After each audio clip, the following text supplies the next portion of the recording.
جايب لحضراتكم النهارده الريسيفر الجميل ده. لو انت حضرتك بتدور على ريسيفر حلو، ريسيفر جاي بريموت بلوتوز، حاجه محترمه جدا، من غير العدسه اللي بتتلزق على الشاشه ديت اللي فيها ارقام. ده بيجي معانا بريموت بلوتوز. انا برشحه لاي حد. ليه برشحه لاي حد؟ الريسيفر ده انا بصراحه جربته لزباين كتير قوي، من افضل الريسيفرات حاليا في السوق المصري. ريسيفر جميل جدا، حاجه محترمه. انا برشحه لاي حد بصراحه. اسمه ماتريكس واي 11.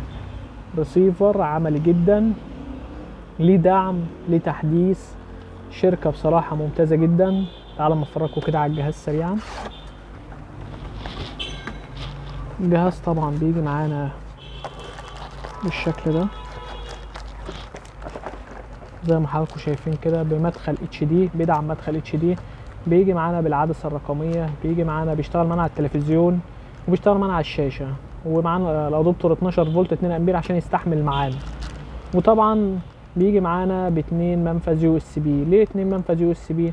طبعا عشان حضرتك لو عايز تشغل فلاشة على فرح على اي حاجة، ده يشغل معاك عادي. بصراحة انا برشحه لاي حد. الريسيفر ده حاجة محترمة جدا. اسمه ماتريكس واي 11، وبيجي معانا بريموت بلوتوز زي ما حضراتكم شايفين كده. هوريكم الريموت بتاعه. ده الريموت اللي بيجي معانا، ريموت البلوتوز. ريموت بيستحمل معانا، بيعيش، بيشتغل معانا من غير عدسة. اي حد محتاج الريسيفر ده يتواصل معايا في الكومنتات، وباذن الله نقدر نشحنهوله. وما تنساش تصلي على النبي. سلام عليكم.